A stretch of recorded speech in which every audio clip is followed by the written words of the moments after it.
Viloyat hokimi Adiz Boboyev Ingichka Qo'rg'onidagi Kattaqo'rg'on dehqon bozori filialida olib borilayotgan rekonstruksiya ishlari bilan tanishdi. Loyiha doirasida bozor infratuzilmasi yaxshilanib, sotuvchi va xaridorlar uchun qulay sharoitlar yaratiladi. Stayankasini shu joyga qilasizlar, stayankani qayerga qilasizlar? Hozir mana tekislar tashladik, bu yerda stachka qilamiz, asfalt qilamiz. Yer savdosi bo'lmasligi uchun stayanka qilishingiz kerak, yo nimadir qilishingiz kerak-da, bo'lmasa mana shu yerga o'tiradi, savdo qiladi-da.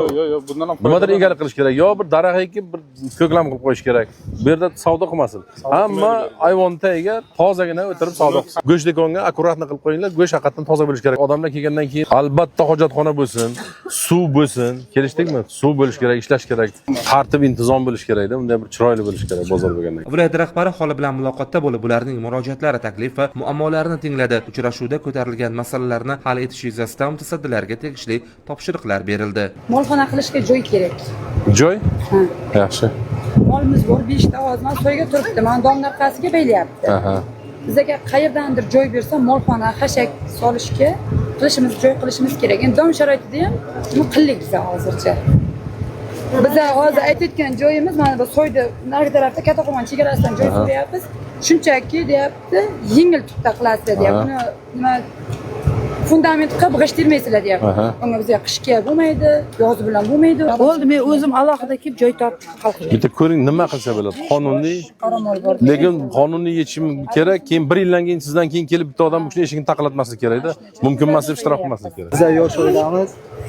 Ayolim 10 yillik staji bor, tez yordamda ishlab ketgan. Men Rossiyaga chaqirganman uni vaqtinchalikka. Keyin ishdan bo'shashiga to'g'ri kelgan.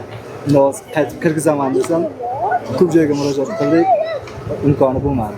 O'zining tartibi bor-da, hammaga bir xil. Imtihon topshiradi, o'tsa kirib ketaveradi ishga, muammo yo'q. O'zingiz lekin bekor yurmang, nimaga bekor yuribsiz? Mana korxona ochildi, korxonaga borib ishga kiring. Shuningdek, hududdagi Abdulla Qahhor mahallasida qariyb yarim asr avval qurilishi to'xtab qolgan 3 ta ko'p qavatli uy masalasi ham ko'rib chiqildi. Mutaxassislar mazkur obyektlar bugungi kunda avariya holatiga kelib qolgani va ularni qayta ta'mirlashning imkoni yo'qligini ta'kidlashdi. Buni ko'ringlar. Bu ahvolga bittasi kirishi mumkin bolalarni bilmasdan ichiga. Mana shu ahvolda yotadi, muzurxona bo'layotadi-da bu xullas. Uchalasini ham buzib tashlashimiz kerak bo'ladi. Keyin joyiga bir yaxshi bolalar uchun bir plashatka qilib, bolalar o'ynaydigan o'yingoh qilib qo'yamiz.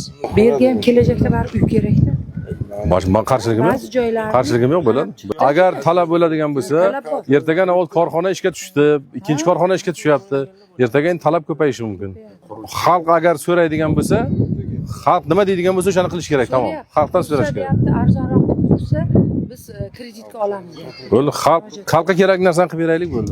Shuningdek, Usmon Nosir mahallasida tashabbusli budjet dasturi doirasida 1 milliard so'm mablag' evaziga bunyod etilib, joriy yil may oyida foydalanishga topshirilgan yangi mahalla binosi bu yerda yaratilgan sharoitlar ko'zdan kechirildi. O'rganish yakunida Adiz Boboyev barcha obyektlarda olib borilayotgan ishlar sifatini oshirish loyihalarini belgilangan muddatlarda yakunlash hamda aholining farovon hayot kechirishi uchun zarur shart-sharoitlarni yaratish bo'yicha mas'ullarga aniq topshiriqlar berdi. Hududni kompleks rivojlantirish va aholi manfaatlarini ta'minlash bundan buyon ham ustuvor yo'nalishlardan biri bo'lib qolishi ta'kidlandi.